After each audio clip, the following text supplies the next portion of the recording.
Dream Journal. From the studios of KSQD in Santa Cruz, the Dream Journal is a weekly show where we explore the power of nighttime dreams through conversations with dream experts and with you. Time is keenly found. We are not alone. Water over stone, even if you're by yourself. In the words of Carl Jung, who looks outside dreams, who looks inside awakens.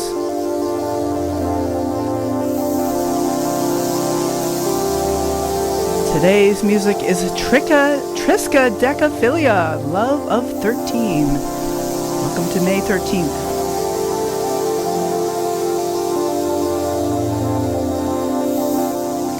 We have on the show today Andy Couturier, who is my personal writing coach.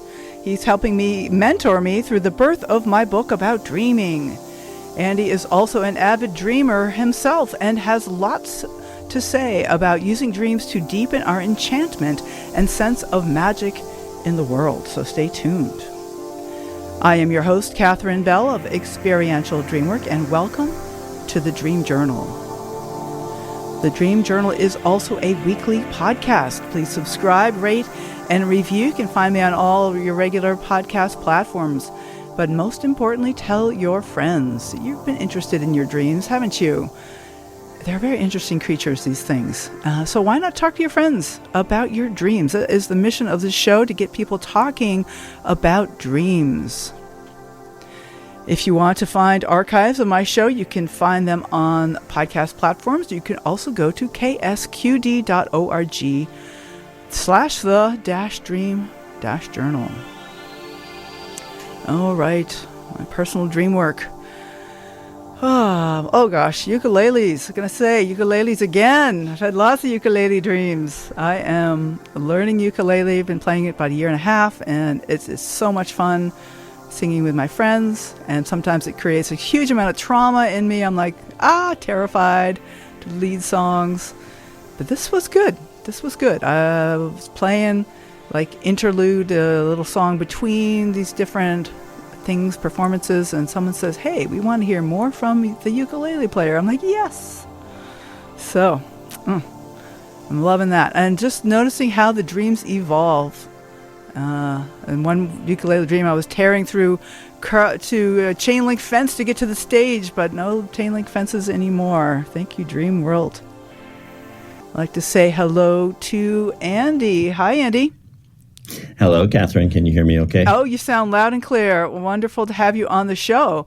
As I mentioned, Andy Couturier is a writing coach, and he has mentored hundreds of completed books. He's also the author of 2 published books, Writing Open the Mind and The Abundance of Less, both of which you can find anywhere you find books. Writing Open the Mind is filled with writing exercises, and he does those exercises at our writing meetings. I'm part of a book completion course that Andy leads, and he's just always pushing me to go a little bit more subconscious, which is great because the conscious mind has just way too much control in my daily life already. And I'll just say that he practices an open-minded curiosity and amazement towards dreams, and likes to welcome all of the dream parts without making a story, giving them all a voice. So he's also working on a new course this summer called Dreaming and Writing, and you might want to join. So Andy Couturier, so glad to have you on the show. Welcome. Thank you, Catherine. Oh, I didn't mention his webpage is theopening.org, so you can look him up right now and get on that email list.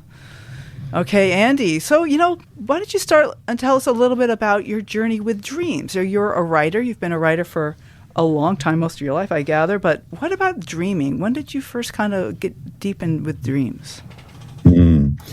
Well, I remember one of my first memories in my life is a dream memory of looking at a bookcase across the room from my bunk bed as a quite small boy, and it was filled with beautifully wrapped presents. You know how kids love presents in that white tissue paper, and every shelf had had a wrapped present on it, and it seemed so exciting, and I was going to be able to open them. And then I woke up and they weren't there. But then strangely enough, I think at the time I had some understanding that that was going to be the presents or the gifts of my entire life. So I would say deepest early memory. Wow. I'm in Washington, D.C. right now at my mother's house. And so I'm very much in my early memories as we speak. I'm just going to jump in, Andy, because there's something about that. Your earliest dream memory is a really positive, exciting, happy memory. So often there's some kind of nightmare that we remember from way back. I've got a passel of them myself. But I love that you have this excitement, this opening. And as I see them on a bookcase, it's like they're books to be opened, but they're also, for me, they're like the dreams themselves. Each individual present is each another dream or another thing about my life, as you say. Yes. So I did run into some troubles, though, as I started to read books about dreams. And I didn't quite know why, because I was trying to think, well, what do I do with these dreams? Right. How do I use these dreams? And I would look in all these different places, and I had this persistent sense of frustration that, like, I don't want to do that either. That doesn't seem right. But I didn't know why.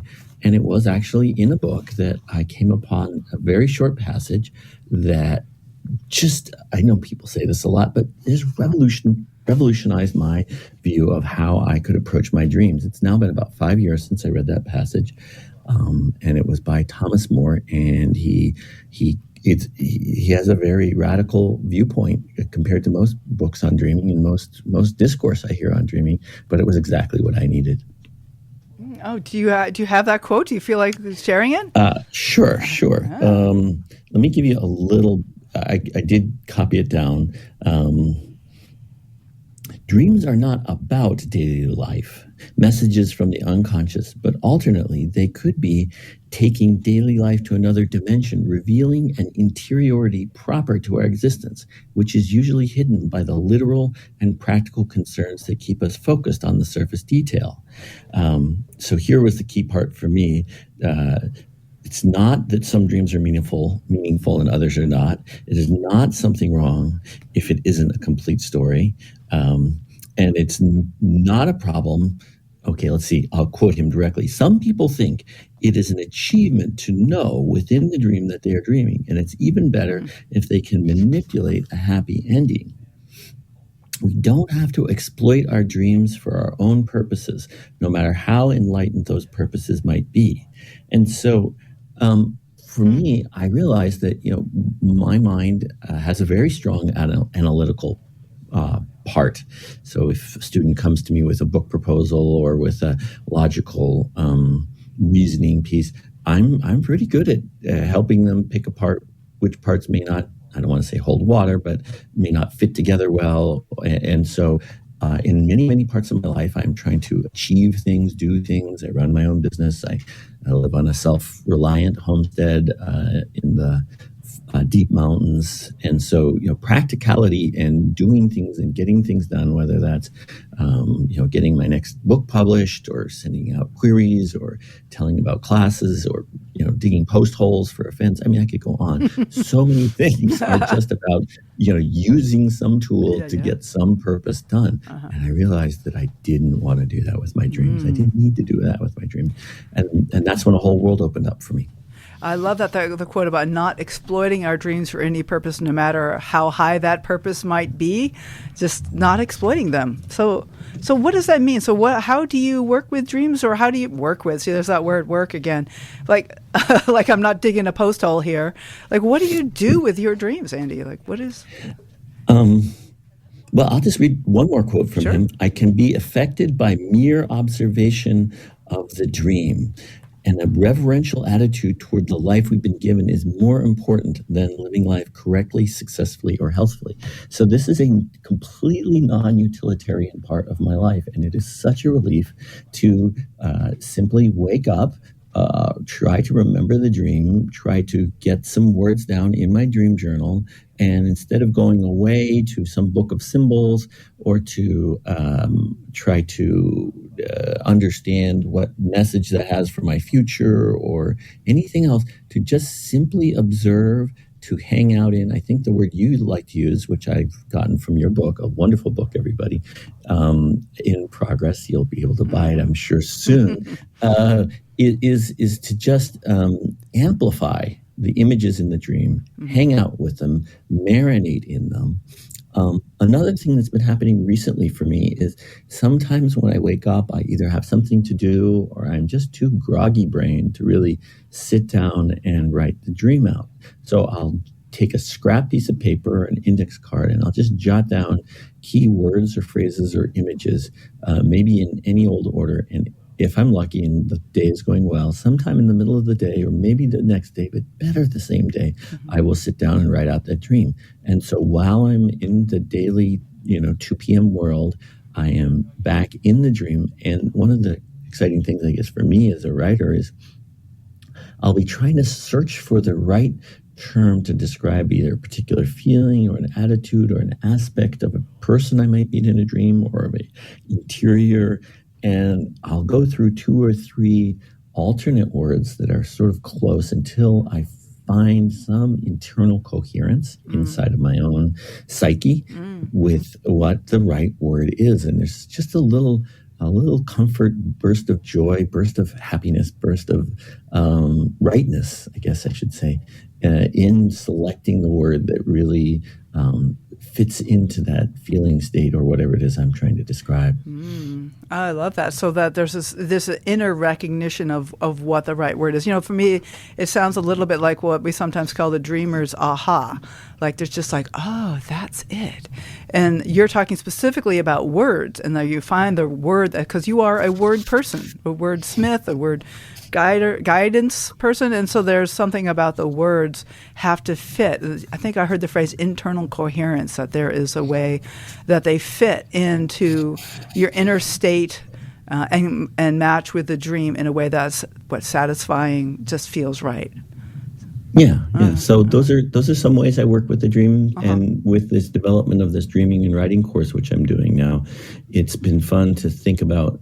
My book, Writing Up in the Mind, is about the subconscious and tapping into the subconscious mind. So I have been interested in the subconscious since, at least since my first hypnosis symposium that I was invited to when I was 11. My goodness. When I was 11 years old in suburban Illinois, so that would have been 1975. I was the only kid there, but I was always interested in the subconscious. And in my book, there's a lot of techniques to tap into, not just trying to say what you mean or get out your ideas clearly, which is fine, a great thing to do, and I can help people do that in my writing courses, but also to write what you don't know and to write what you don't even know that you know, to have actually getting to a place where the words that are coming out of your pen are either absolutely new the moment you write them, or sometimes, and this is very exciting, I can even use the technical term trippy. It's very trippy to read back the words in your journal, and you don't even remember writing them. You're so gapped out, and sometimes there's pieces of wisdom. So that's the sort of background. Writing Up in the Mind came out in 2005, so that's now 17 years ago, 18 years ago,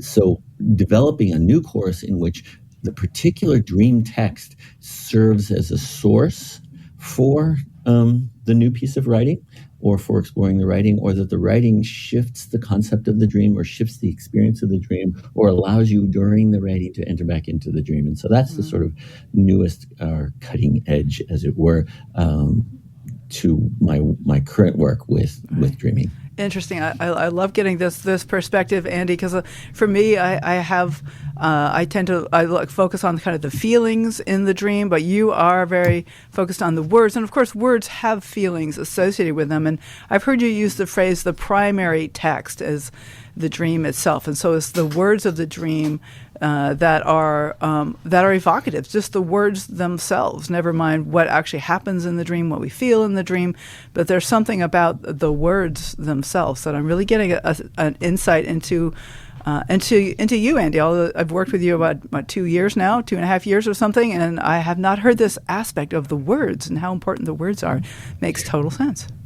Well, James Hillman, some people may know James Hillman, and I think some of Thomas More's teachings come from James Hillman, says that we need a new angelology of words, an angelology of words, that each word in our mouths has such an ancient history and provenance, many of them going back to Sanskrit, the Indus Valley, ancient Greek, some of them from native peoples, traditional Native Americans of this land. Skunk is a word like that, opossum. Many of these words have such deep richnesses and etymologies, which is really a genealogy.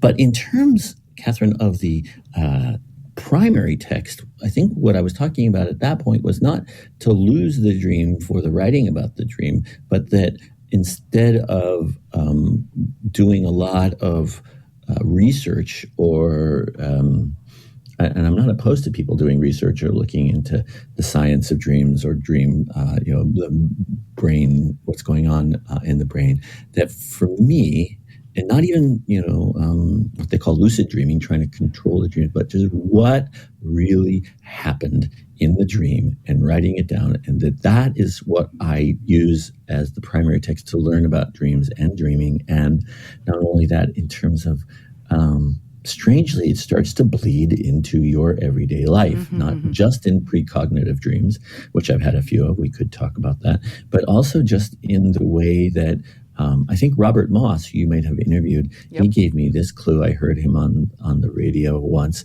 and he was saying that there's things that happen in life that are so dreamlike that we could kind of enter into a dream space while we are out walking around a neighborhood, or see a bumper sticker, or have an interaction with a dog that you see on the East River in Manhattan that was the same dog you saw in the dream the night before, or what's known as synchronicities, to enter into the possibility that the dreaming is happening even as we are awake, not as a hallucination, but actually part of the very texture of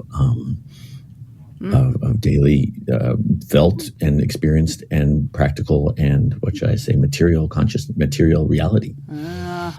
Oh, just want to let folks know this is the Dream Journal. My name is Catherine Bell. My guest today is Andy Couturier. This is KSQD. Andy is a writer and a dreamer.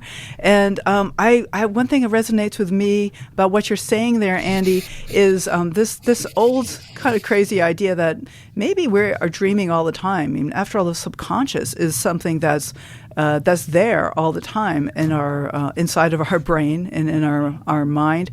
And they say, there's this little joke we used to say, or I don't even know what it is, a metaphor, that it's like the stars. Like the stars, you see them at night when it's dark, but at the daytime, it's not like the stars go away. You just can't see them because the sun's so bright. So maybe there's dreaming going on all the time, because there are times we do these writing exercises, and things kind of come into focus that have been there all along, but I didn't know they were there. Yeah, and I do want to I remember going to some Zen meeting where someone was trying to insist, I don't think it was the teacher, that life is only a dream, or life is but a dream. And so, and I bristle at that for some reason. I think that the world is more than our own individual personal consciousness. I like to think of it more as a very fertile intertidal zone, like an edge, a biodiversity hotspot between the Galapagos Islands and the deep Pacific Ocean floor, where the water warms and the nutrients come up, and the microplankton come from the north or the South Pole and feed a rich diversity of fish. So a tree is a hard thing that if you run into it with your head will hurt. Yes. It's not. And when you dig a post hole, you have to be careful. It's a tool. But at the same time, to see where that intermixture happens, where that indeterminate zone is fertile and alive, and to be alive to it, and to use the dream experience by bringing it back into daily life through writing it down, whether you use it as a jumping off point for further writing, which we could talk about. I could give some exercises, or we could even talk about the one that we did with you yesterday. In class. But that even if that doesn't happen, that simply bringing it into daily consciousness, bringing it into conversation, bringing it into maybe a dream group and discussing it. All I can say is that it has tremendously enriched my life, and it has just filled it with what Thomas More calls enchantment. Oh, good. And by the way, that book that I was quoting from is called The Re-Enchantment of Everyday Life by Thomas More, Moore. The Re-Enchantment of Everyday Life. I cannot recommend that book enough. Excellent. I'm glad you brought in the word enchantment. So say some more about that and how dreams have done that for you, or how just not even necessarily dreams, because you also have this wonderful book, The Abundance of Less. And is there a way that less kind of opens us up more to enchantment? That's beautiful.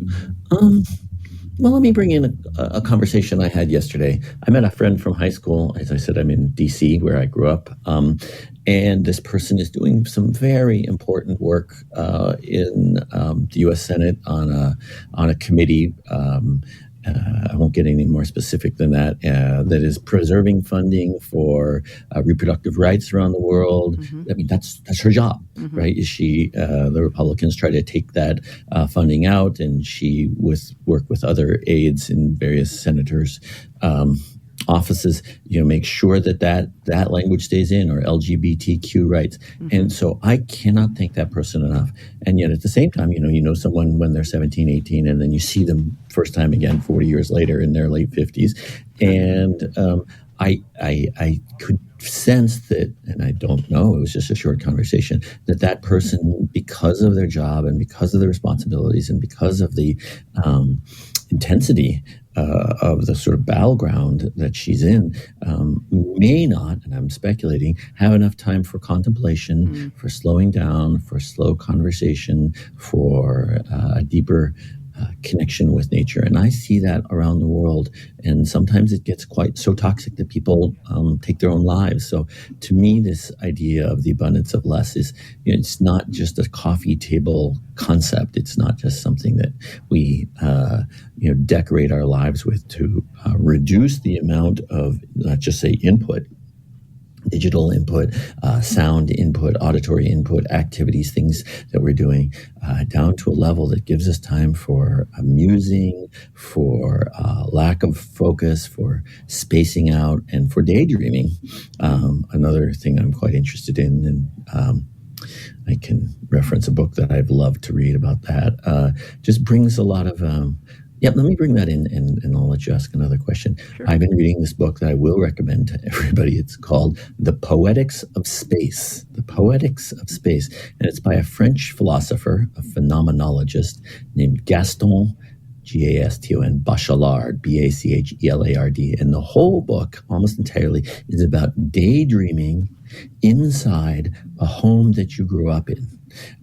Or a place that you once lived, where your mind either intentionally or unintentionally casts back to that interior space, that vaulted ceiling, that darkened stairway, that abandoned closet that you used to climb into as a kid. When you go back to it in your mind as a daydream, there's a sense of very rich enchantment that happens. Now, the book The Re-Enchantment of Everyday Life has hundreds of pages of great ways to enter enchantment, but I'll just bring that one forward for now. Well, I tell you, Andy, that is something that I have noticed, that spontaneous daydreams, often something will pop up in my mind, and it's not always an interior space, but old childhood spaces or places I've lived before, and they're just very vivid, and I find myself immersed in that environment. And they are often indoor spaces, like a childhood bedroom or something. And so interesting that and I've wondered about this often. It's like, what is it about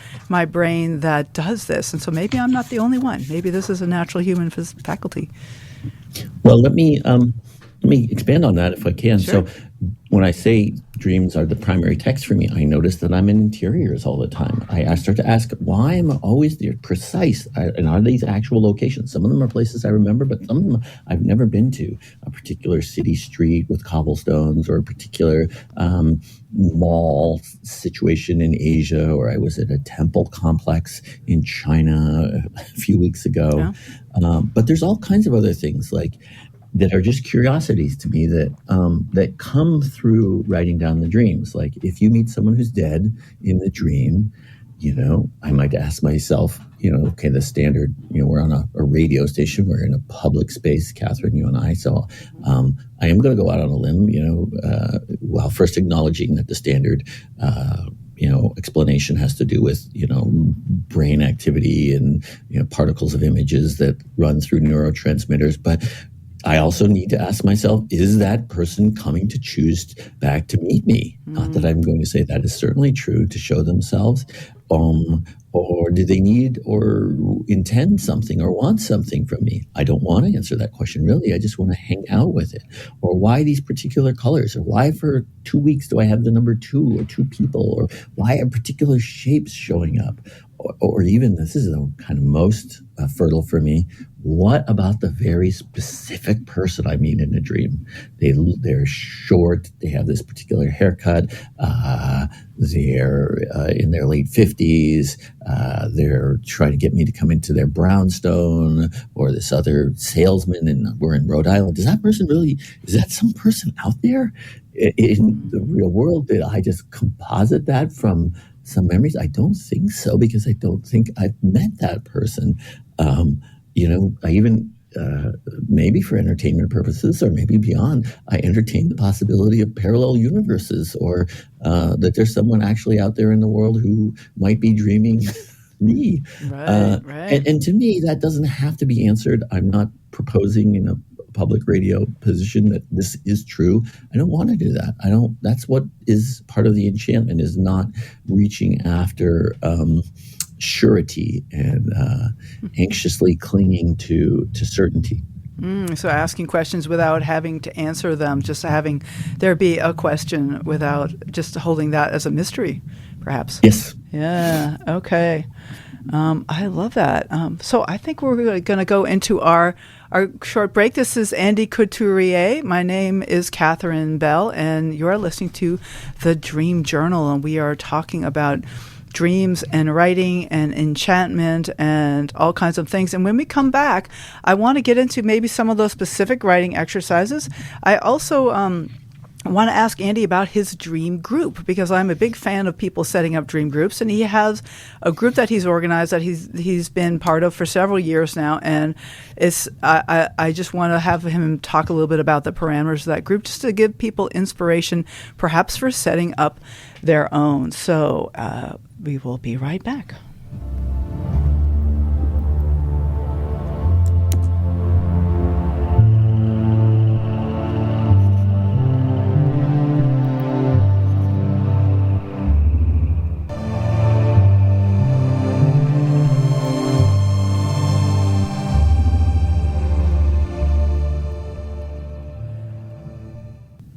This is the Dream Journal. We are broadcast live from the KSQD studios in Santa Cruz and co-broadcast live in San Jose by KCXU.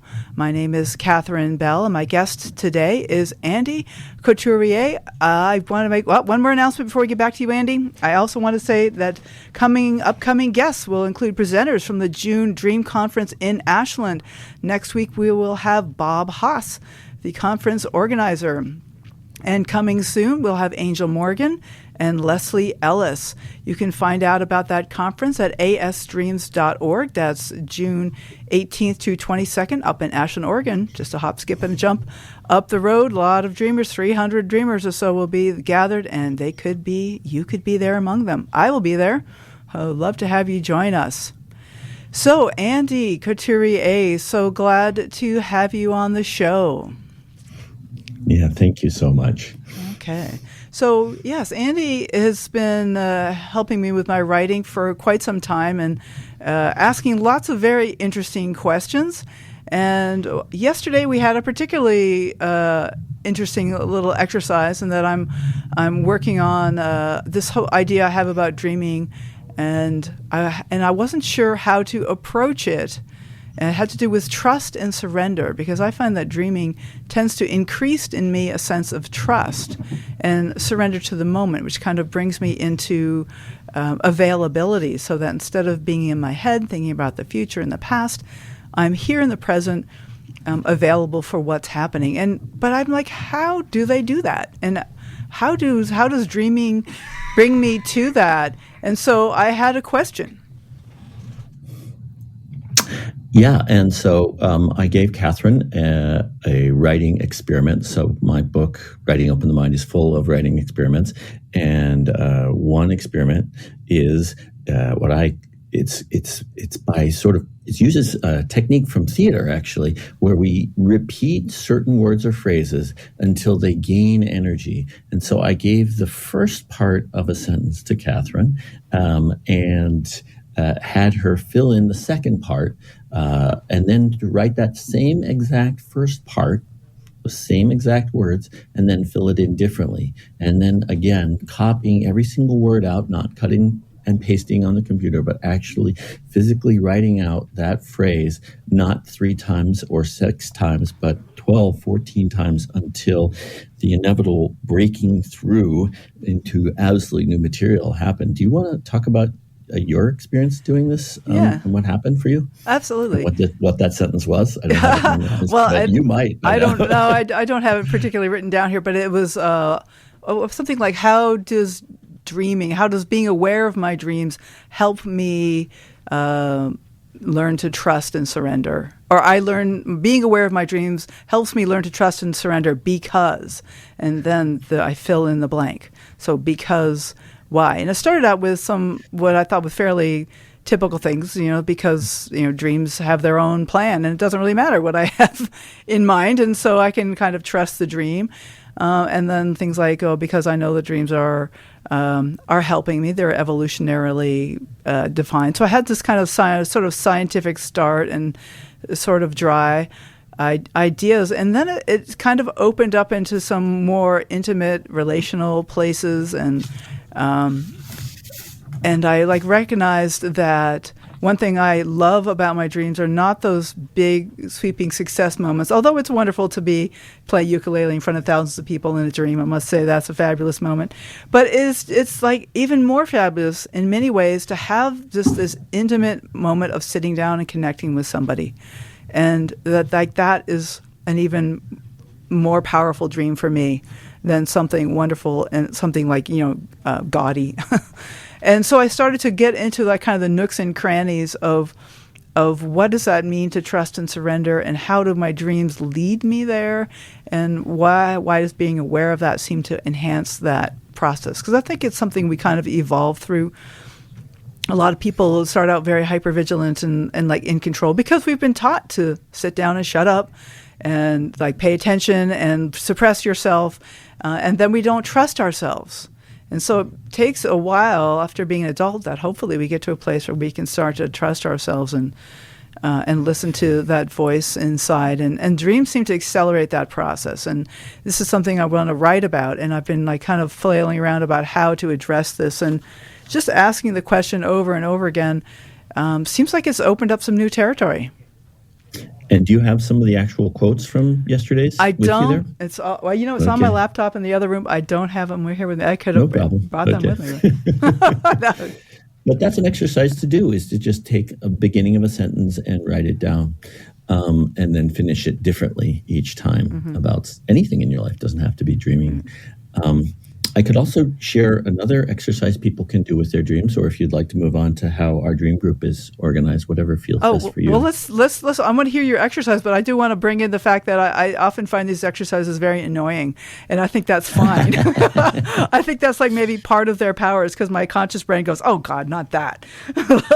Oh no, were you serious? Come on, let me get some words on the paper here that I can put in my book.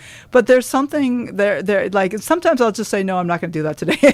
I don't feel like it, and you give me a lot of space to do whatever I think is best. But sometimes it's I'm coming up against a closed door. Every writer's dread, the blank screen, the flashing cursor, oh no, when I'm going to start. That sometimes these exercises can really help fill the page and get my juices flowing. And so, getting past that annoyance, I think, is just part of the process. Yeah. Well, Now, let me just give everybody, thanks for sharing that, honestly as well. And the exercise, sort of two parts. You can do one or the other or both. You have the dream written down. Say you're sitting down, you have something from your dream journal. Kind of fun to do something with a dream 10 years ago or 30 years ago or 2 years ago. But any dream, the one you had last night.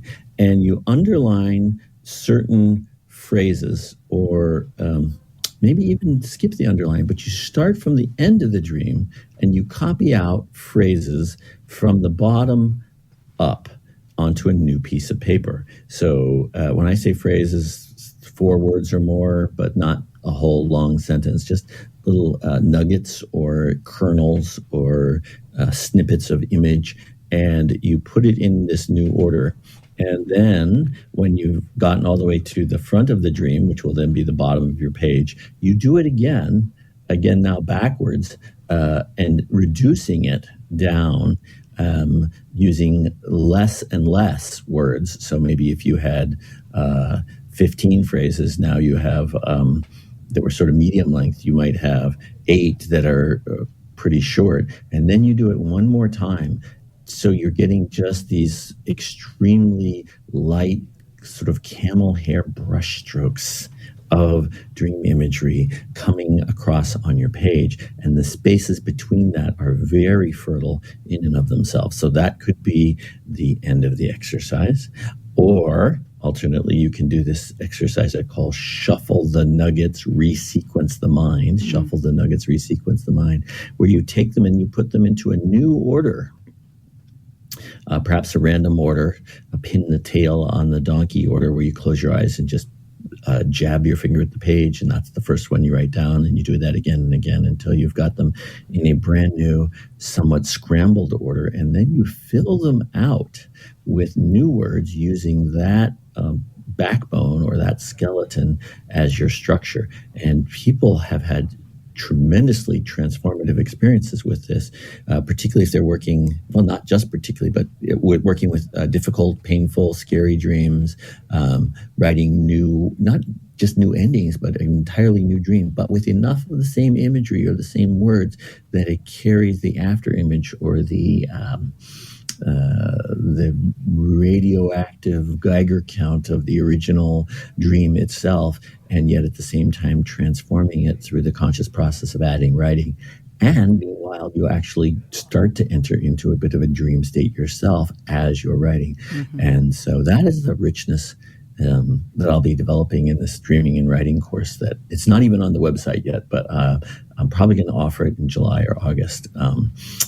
So I'm really kind of on the edge and excited about that. Well, let's just say a few words about that class. Just that it's going to be like a twice a month for a couple of months, maybe 10 meetings, and yep. I think it's an interesting thing to actually experiment with writing around dreaming, and that if we can confuse our conscious mind enough that we can find out what's underneath, and that can be a useful thing. Yeah. Well, let me just first say that I feel it's very important to offer absolutely free classes on occasion. So every 5 or 6 weeks, I do offer a free class. So if you're on the mailing list, you will find out about that. And these are just gifted classes. I'm not trying to market anything. I just want to take away the price barrier for my work as much as possible, to live in the world that I want to live in, where we're not totally run by having money as the nexus for getting things that are nourishing. So that will be available, and I will be teaching that. And my website's theopening.org. So if you want to sign up, that is there. But also, this class, hopefully Catherine will be joining me, and we might do some work together in exploring different ways to use the dream text from your dream journal that you've written down, as well as to use things from everyday life and to enter into a dreaming state while actually awake and writing. And so that, to me, is going back and forth across that osmotic barrier, that membrane between supposedly distinct areas such as awake and asleep, blurring that region to the biodiversity of the intertidal zone.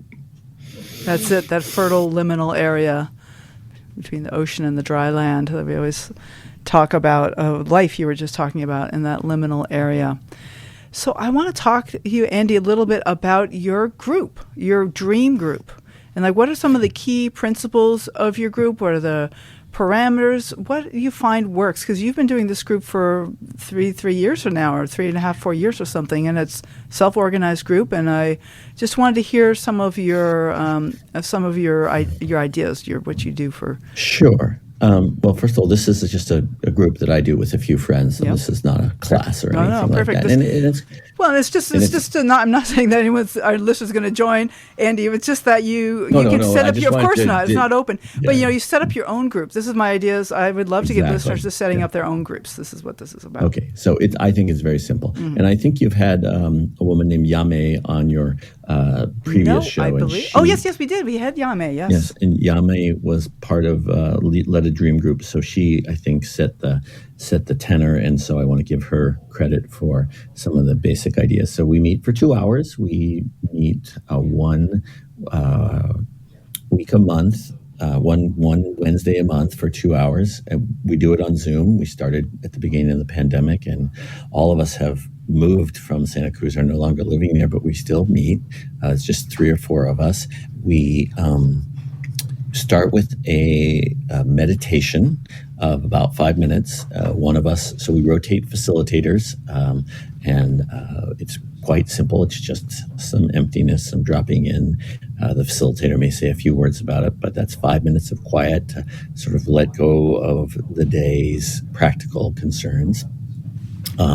It is, you can have your camera on or off. You can be in your bathrobe. You can be laying on your couch. Even had permission from Yame to fall asleep during Dream Group. So that is the kind of vibration, I'll use that word consciously, the vibe of the group. One thing that's notable about the group is that there's a lot of empty space. I know that's not the thing for the radio, but for these dream groups, there might be 30 seconds or 45 seconds of absolutely no one saying anything. We might all be looking at each other, just marinating in what's been said or waiting for someone else to speak. So there's a tremendously beautiful slowness to it. And then there's just 2 basic agreements, which is complete confidentiality. So nothing that's said in the group can be repeated outside to anybody. And that's one person, Lily, says it's about honoring the sacredness of that space that we hold with each other, that confidentiality. And the second thing is no crosstalk. So this is not dialogue. So when it is, we'll break up the 2 hours, 3 parts or 4 parts, depending upon how many of us are there, and 20 to 30 minutes per person to tell a dream, if that's what they want to, and usually that's what we do, but we could talk about dreams, but usually someone tells a dream and everyone listens and no interruptions. And then when they're done, they will say, I am done, and they will say, I'm open to questions, or I'm open to any observations, but the unsaid rule is not analysis, psychoanalysis, interpretation, the meaning of your dream is any of that. It's just sort of observing things about the dream. So it is a delicate and sensitive space that we're in. And I recommend, it's not that hard. You just get together and one person tells a dream, and they might even say, I don't want any feedback. I thank you for listening to my dream. And it goes on to the next person. And then when we run out of our 2 hours, then, we'll, oh yes, is that our date for next month? Yes, it is. Here's, and I take care of sending out the Zoom link, but it's very simple. I love that. Andy, thank you. I think that's really simple, and it's something that that anyone could set up with a couple of friends, and I thank you for modeling that. So we do have a caller from Aptos. Hello, caller. Hello. Hey, thank you for calling in. I'm glad to have you on the show. What would you like to say? Well, my husband passed away a little over 3 years ago. And for the first 3 years, I never had him in a dream at all. And I dream every day, night, a lot. He was never in a dream for 3 years. In the last couple of months, he's starting into my dreams. the first one was he was parked in a car way down somewhere below. We had no interaction. But last night we had our first interaction, and it was over things that annoyed me. Our marriage was good, but nothing is ever perfect. And so it was issues that annoyed me. And I don't know why I didn't dream of it. I'm curious why it took me 3 years to dream about it. Oh, that's really tender. I'm so glad that you called. That's sweet. I don't know if you want to say anything, Andy, or I have a few things that I could. Sure. Why don't you speak? Yeah, Catherine? yeah. I just want to bring in a huge amount of tenderness. That loss was so huge, and also to really celebrate that now he is showing up in the dream. And I don't know why it wasn't there before, but he's there now, and I think that's something to really, as Andy says, to marinate in and to welcome. And maybe you weren't ready for that dream yet, or maybe he wasn't ready. Who knows what's going on the other side over there, or wherever that is.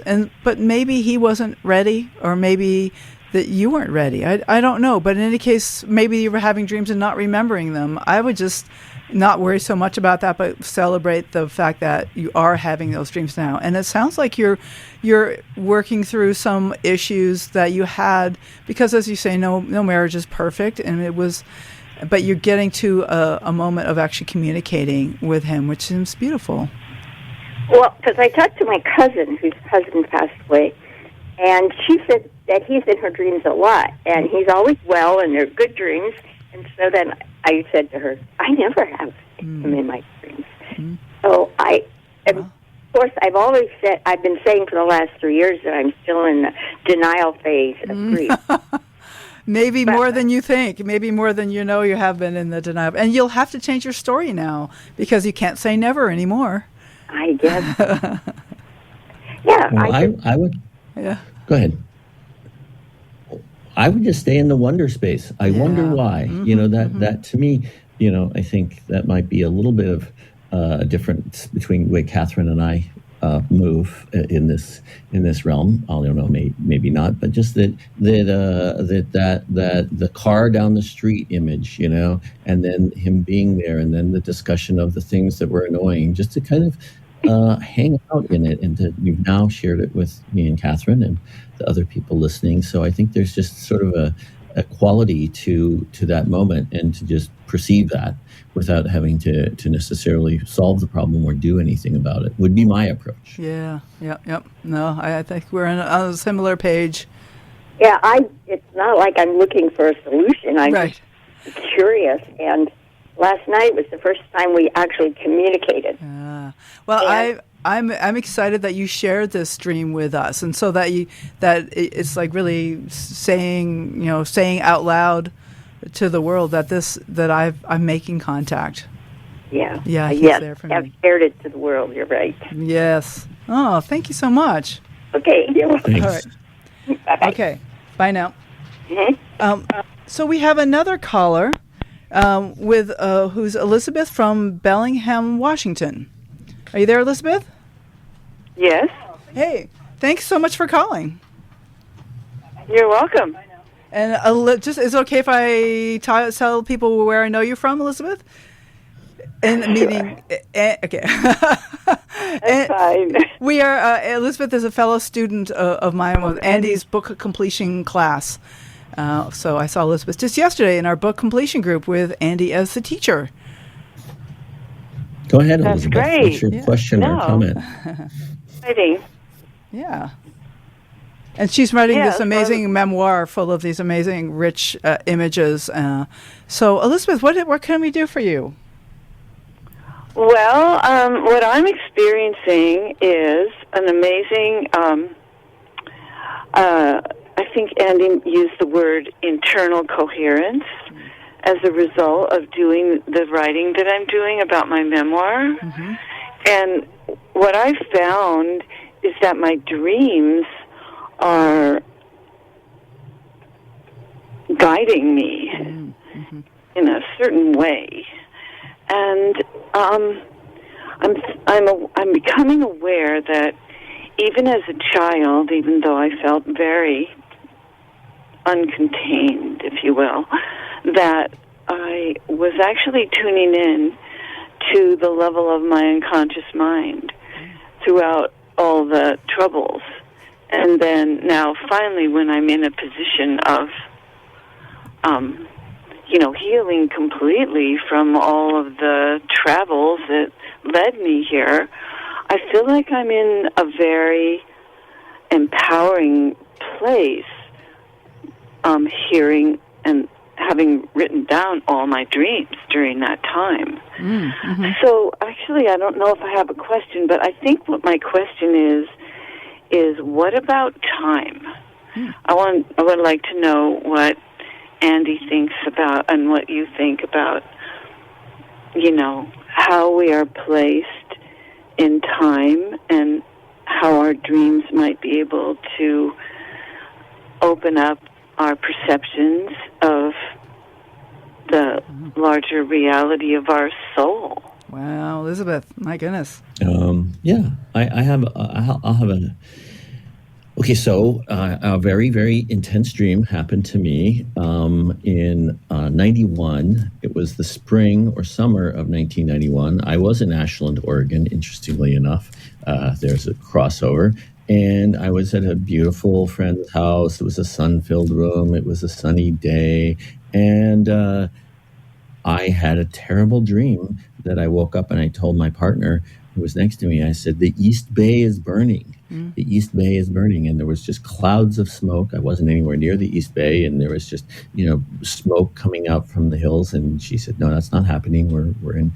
And sure enough, in October of that year, people may remember, there was a terrible fire in the hills. Now, that can get really kind of dicey and spooky for people because, does that mean that things are being predicted from the past, or that the past, or that the future, do we remember through dreams? And I don't actually know the answer to it.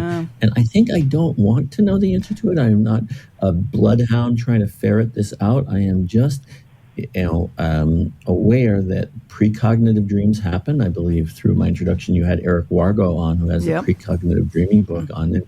I don't even read that book very much. I just read little, one or two pages of it, just a little sippy sip cup taste of it to just play in the space of some reality that things are not always causally related or are happening in a chain. Well, that could be our finish right there. Things are not always just causally happening in a chain. Elizabeth, you've opened up this an amazing question. Thank you for calling, and we're going to have to ponder that. We will have to ponder and hold that space of wonder. Thank you, Elizabeth. Okay, have a wonderful day. All right, you too. Bye now. So Andy Couturier is the writing coach. He has these book completion groups, which are just fabulous. If you have some large piece of writing that you're working on, you can find out about Andy at theopening.org. Sign up for the mailing list. And do you have any just final brief words that you want to say, Andy? Do I have a minute or 30 seconds? No, sorry, 30 seconds, 15 seconds. The dream deepens its colors. Red is a darker red. That's my final word. Red is a darker red. Okay, thank you so much, Andy. Take care. Okay, thanks, Catherine. All right, bye now. All right, well, thanks for listening. The Dream Journal is produced at the studios of KSQD in Santa Cruz, and it's live every Saturday at 10 a.m. Pacific, ksqd.org. Podcast released on the Monday after the show. Keeps us growing when you subscribe, rate, and review. I am Catherine Bell. Find out about my dream coaching practice at experientialdreamwork.com. Email me at catherine@ksqd.org, katherine@ksqd.org. You can follow Experiential Dreamwork on Facebook and Instagram to find out about upcoming shows. I'd like to thank Rick Kleffel, Tony Rissamano, Eva Milady, and this fabulous music is called Everything by Mood Science. Tomorrow morning when you wake up, take a minute to write down your dream and bring it to the next Dream Journal.